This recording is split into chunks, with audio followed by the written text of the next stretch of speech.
Welcome back, Morningside Read Aloud friends. We have made it to December, so we are going to enjoy a few holiday favorites. The first one is The Year of the Perfect Christmas Tree by Gloria Houston, pictures or illustrations by Barbara Cooney. Let's get started. The Year of the Perfect Christmas Tree, an Appalachian story by Gloria Houston, pictures by Barbara Cooney. On the dedication page, it has for Mama Ruth Green Houston and for J. Myron. It was getting toward Christmas in the valley of Pine Grove. The wise folk said the old woman in the sky was picking her geese, for the Appalachian mountains lay blanketed with snow. The road wound like white ribbons around the misty blue ridges, tracked by the runners of wagons, sleds, and sleighs. Occasionally, an automobile chugged its way through the silence. Across the ocean, the Great War raged, but in the valley, all was at peace. It was getting on toward the Christmas Ruthie would never forget. The Christmas when the village almost did not have a Christmas tree. It happened this way. Ruthie told me so. "Come, my pretty young'un," Papa had said one day early in the spring. "It is time to choose the Christmas tree for the village church." "But, Papa, Christmas will not come for a long while," said Ruthie. "The sarvice trees are just now in bloom." "We must choose a special tree and mark it for the coming year. It is the custom in our village," said Papa, "for one family to give to all the folk in the village and up every hill and holler a Christmas tree for Pine Grove Church. This year it is our turn. Some years a timbering man will give a fat round laurel from the northy coves, the kind the outlanders call rhododendron. Other years the holler folk may bring a cedar to spread its fragrance throughout the village church." "What kind of tree shall we have, Papa?" said Ruthie. "We shall have a balsam Christmas tree, my pretty young'un," said Papa. "The balsam grows up the rocky crags where only a venturesome man may go. The balsam is a perfect tree. It grows up high, near to heaven." So Papa and Ruthie rode on old Petey's back across the high cliffs and along the crags, looking for the perfect balsam Christmas tree. They rode and rode from early morning until the sun was high in the sky. Finally, they saw it, growing on the edge of a high cliff on Grandfather Mountain. Alone, with no other trees around it, its green color was dark and rich. It was the perfect shape and size, its tip top pointing up to heaven. "This will be our perfect Christmas tree," said Papa. "And as is the custom, the selfsame year you shall be the heavenly angel in the village Christmas play. It is fitting that you should mark the Christmas tree." Papa took the red ribbon from Ruthie's coal-black curls. He lifted her high in his strong arms. "Tie this to the tip top," he said. Then he kissed the dimple in each of Ruthie's cheeks. The summer came and Papa was called away to be a soldier. He went to fight in a war across the sea. That year the timber was not cut, so Mama had no money to buy coffee, sugar, or cloth for new dresses. Mama and Ruthie drank peppermint tea sweetened with honey. Mama lowered the hems of Ruthie's dresses and embroidered pretty flowers over the tears and mends. Together, they tended the little garden, growing vegetables to eat. And every night, Mama tucked Ruthie into her little bed and listened as she said the same prayer. "Please send my papa home for Christmas," Ruthie whispered. and please have old St. Nicholas bring me a doll with a beautiful dress, the color of cream, all trimmed with ribbons and lace. One day that fall, when the dried corn shucks rustled in the breeze, a package came from Papa. In it were soft silk stockings for Mama and blue satin hair ribbons for Ruthie. There was a letter, too. "I'll be home for Christmas," the letter said. "The war is finally over. The armistice was signed today." The days passed. Each day, Ruthie ran home from school as fast as the deer that fed by the stream. "Is Papa home?" she called as she ran up the steps. But every day, Mama said, "Not today, maybe tomorrow. He will come on the Tweetsie train." The days passed. Ruthie listened for the squeaky whistle of the little train the mountain folk called Tweetsie, as it chugged through the valley and up the mountainside. One day, Mama and Ruthie harnessed old Petey to the sled and went to the station at Pinola. But when the other men from the village stepped down from the train, Papa was not with them. Soon there was only one more day until Christmas Eve. Over at the school, Miss Jenny and her pupils were practicing the Christmas play. The children sang the Appalachian lullaby, "Jesus, Jesus, rest your head. You have got a manger bed." Miss Jenny chose the boy and girl who would be Mary and Joseph. Then she called Ruthie's name. "This year you shall be the heavenly angel," Miss Jenny said. "This is the year your Papa will give the church its Christmas tree." Miss Jenny helped Ruthie climb up to stand on the teacher's chair so it would look as if she were up in the sky. Miss Jenny showed her how to hold her arms just so. "If you wear a dress with great big sleeves," said Miss Jenny, "it will look like you have wings." "Mama, Mama," said Ruthie as she ran up the front steps that day, "I must have a new dress with great big sleeves. I am going to be the heavenly angel when Papa gives the Christmas tree."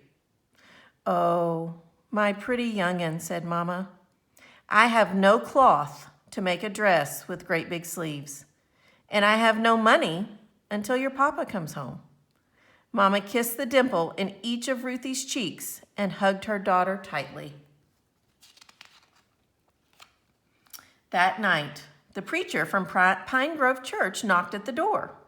"Tomorrow is Christmas Eve, Ms. Green," he said, "and Tom is not yet home from the war. Chad McKinney has been saving a prime cedar on his bottomland for Christmas next. He'd as lieve cut this tree this year." "This is the year our family gives the tree," said Mama. "Tom chose it before he went away to war." "I had hoped you would heed my wish," said the preacher. "The church must have a Christmas tree when the morrow comes." "Tom is as good as his word. Our family will give the tree this year," said Mama. Late that night, Mama wakened Ruthie. They dressed in their warm coats, hats, and mittens. Mama hitched old Petey to the big sled Papa used to haul fire logs down from the ridges. The moon shone silver as Mama and Ruthie made their way up the hill. Ruthie carried the lantern. As they came to the dark woods, the winter moon made strange shadows on the snow. "Mama, I'm afraid," said Ruthie. "No need to be afraid," said Mama. "We're off to get the perfect balsam Christmas tree." Mama began to sing, "I wonder as I wander out under the sky." Ruthie joined in the song. Soon, she forgot to be afraid. Mama and Ruthie led old Petey and the sled up the hills and across the ridges. But they could not find the perfect balsam. "Papa says the balsam grows high on the rocky crags up near heaven where only a venturesome man will go," said Ruthie. "The rocky crags," said Mama. "We have a long climb ahead." Slowly, They led old Petey along the ridge to the highest crag on Grandfather Mountain. They could see the village sleeping in the valley far below. Finally, at the edge of the highest cliff, they saw the balsam standing alone. "There it is, Mama," Ruthie cried. "See, there's my ribbon bow tied to the tip top." Ruthie ran up the rocky crag as Mama and old Petey followed. The blade of Papa's axe shone in the moonlight as Mama lifted it high. Thwack, crack! The sounds echoed through the rocks and hills. Then Mama picked up the saw and said, "Take hold of the end, my pretty young'un. Pull as hard as ever you can." Mama pulled, Ruthie pulled. Pull, pull, back and forth until the perfect balsam Christmas tree fell softly into the snow.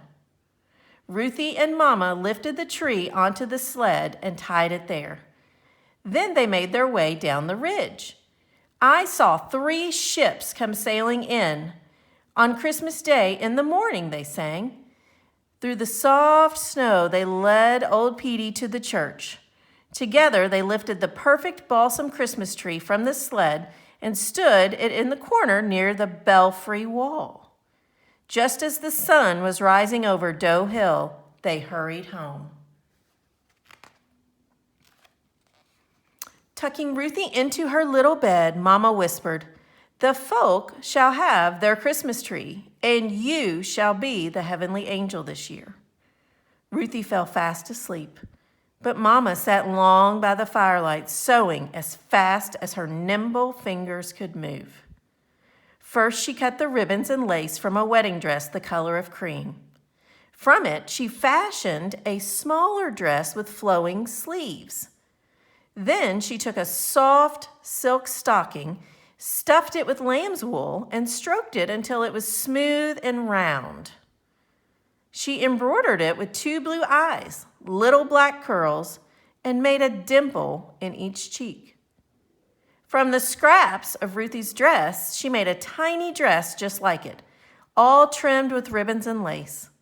She dressed the stocking doll in the tiny dress.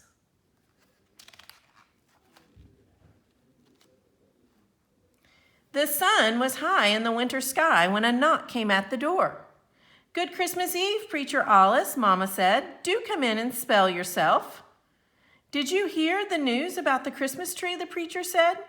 "A wondrous balsam from up the high crags was found on the belfry porch this morning." Do tell, what a wonder," said Mama. "And that's not all.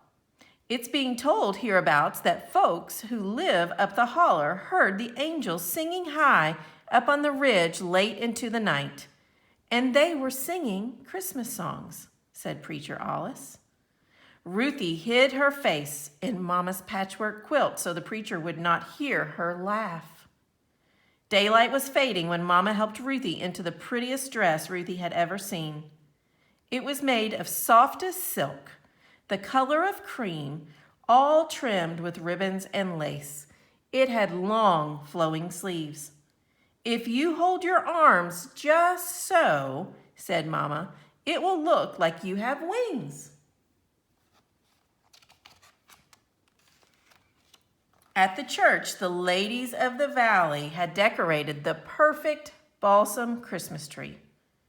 Reflections of the tiny red candles in their shiny holders fastened to the tips of the branches shone in the windows. Tied to the lower branches of the tree were presents wrapped in pretty paper. On the tip top was a tiny angel. The sexton rang the bell. From up and down the river road and from all the hills and hollers, the folk were coming to celebrate the Christmas tree. A choir of children sat by the organ. The 3 kings waited outside the belfry door. Behind the bedsheet curtains, Mama helped the little Mary put her doll to bed in the manger straw. Ruthie climbed up and stood on the preacher's big chair. The ladies pushed the bedsheet curtains back. Ruthie could see herself in the dark church windows. She was careful to hold her arms just so. In her beautiful dress, it looked as if she had wings. "Behold, I bring you good tidings of great joy," said Ruthie, the heavenly angel.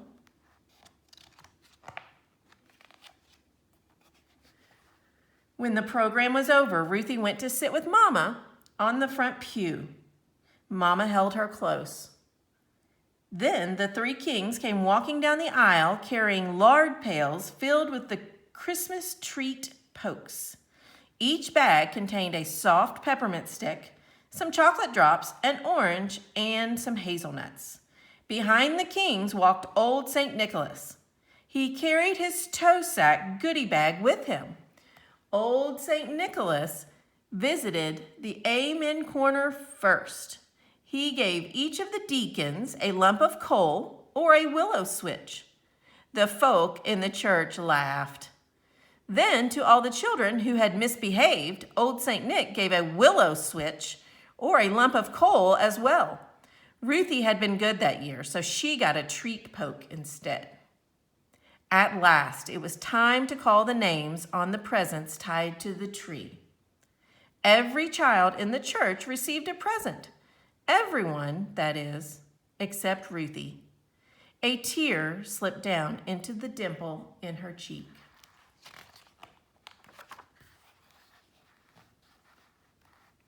Then one of the kings reached to the tip-tip-top of the perfect balsam Christmas tree. He lifted the tiny angel down. "Why, Ruthie," said old St. Nick, "this tiny angel looks just like you." And it did. The tiny angel was wearing a dress just like Ruthie's. It was made of softest silk, the color of cream. It was trimmed with ribbons and lace. The sleeves were long and flowing, and it looked as if she had wings. The angel's curls were as black as coal, and she had a dimple in each cheek. Ruthie hugged the tiny angel and kissed its silky cheek, which felt just like the silk stockings Papa had sent to Mama. The preacher said the benediction, and St. Nicholas wished to one and all a happy Christmas. Slowly the people began leaving the church. Mama and Ruthie walked out the belfry door. St. Nicholas was standing there. A man in an army uniform stood beside him. "And here is another present for you, Ruthie," said St. Nicholas. But Ruthie was so busy looking at the tiny angel that she did not notice until strong arms picked her up. "Let me look at you, my pretty young'un," said Papa's voice. And he hugged Ruthie, Mama, and the tiny angel all at the same time.